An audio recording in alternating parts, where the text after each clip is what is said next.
Hey everybody, welcome back to another Vintage Story Journey. So today, after having to take a bit of time away from recording videos, just to kind of, deal with some work and life stuff, I decided to rethink how I wanted to present this Vintage Story Journey.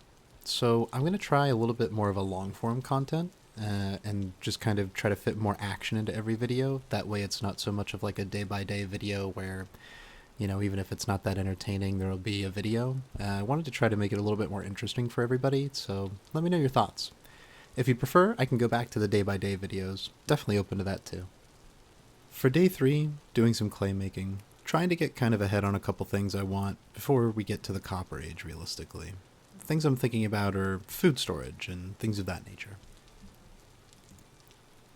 Early on day 4, we were getting sieged, so I decided to use some dirt, get a blockade, and use my spear to my advantage. That thankfully worked.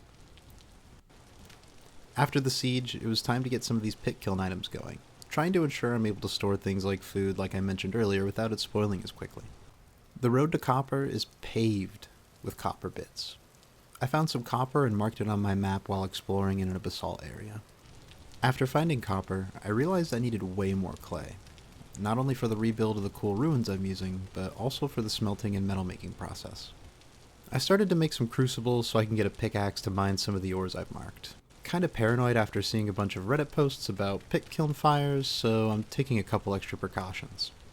So far though, the base is looking pretty cool. Decided to end day 4 off with some organization and just kind of taking inventory of everything. Day 5 wasn't too crazy. Went out to gather some reeds and find some copper. That was successful. During my journey, however, I managed to find a pretty cool ruin.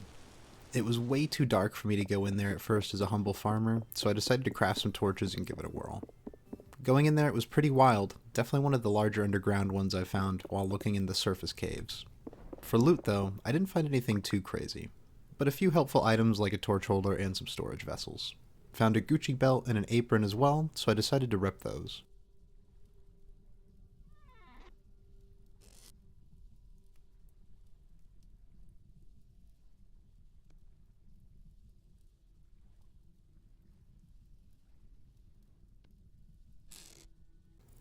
After the ruins, I went to gather some wood and get a little charcoal pit going to cap off day 5. The road to copper is in my sights and my feet are hitting the pavement. For day 6, I did some more exploring and found my first translocator. It wasn't too terribly far off from the base, so I marked it with the hopes of one day going back to fix it up. Continuing my exploration, unfortunately, things started to get pretty dicey. I was on the run and desperate to get away from a brown bear chasing me. They put up quite the chase, and it took me a very long time to get away from them. I genuinely was worried about running out of food and starving to death while running from them. After escaping the bear, I gathered some peat and some charcoal from my new charcoal pit. Then, I went to work to get my copper pickaxe made. After that, I started to assemble the anvil mold. I knew the next step would be to have proper tools, then to start the road to bronze, all of which are going to require this copper anvil. On day 7, I went out to gather more copper ore that I had marked, and it was glorious. I then cleared out some ruins that I'd found while exploring for the copper previously. Nothing too cool for the ruins other than a torch holder, but this copper is going to go a long way in getting that anvil done. Once I was back, I realized I would need a hammer to break up all this ore, so I decided to make a hammer mold and get that going as well. On day 8, I went out to gather some more cattails, a constant need in the vintage story life. I also found some mushrooms, so I gathered those as well. During day 8 as well, the copper grind continued. That anvil will not make itself, and it takes a ton of copper units.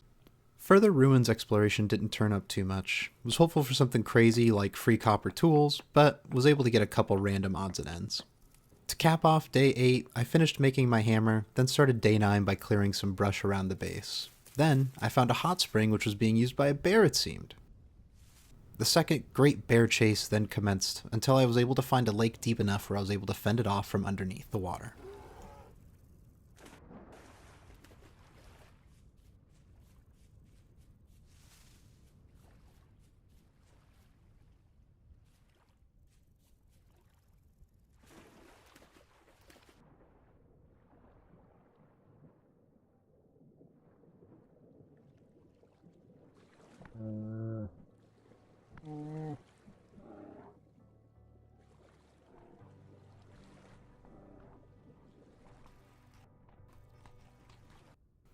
Then I found a BDSM pit with a lot of rot and torch holders. Very thankful for the torch holders, but nothing too insane here. I did a bit more ruins exploration and didn't find anything crazy beyond a cool looking mini lab and a couple new digs, i.e. merchant pants.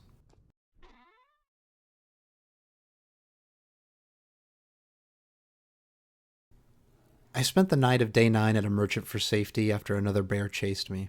Thankfully, after hitting it a couple times, it ran off a little bit away and ended up sleeping on an area that I could see, so eventually I was able to make a run for it.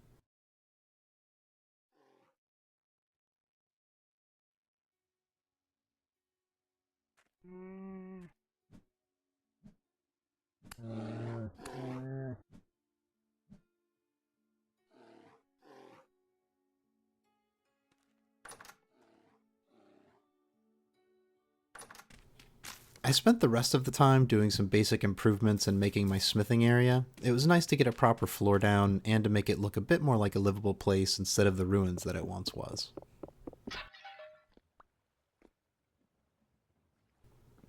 It seems that the default month setting within here is not 30 days. Since I'm just playing it how it came, the new month is upon me. As this caps off the first month of my Vintage Story world, I hope you've enjoyed the video.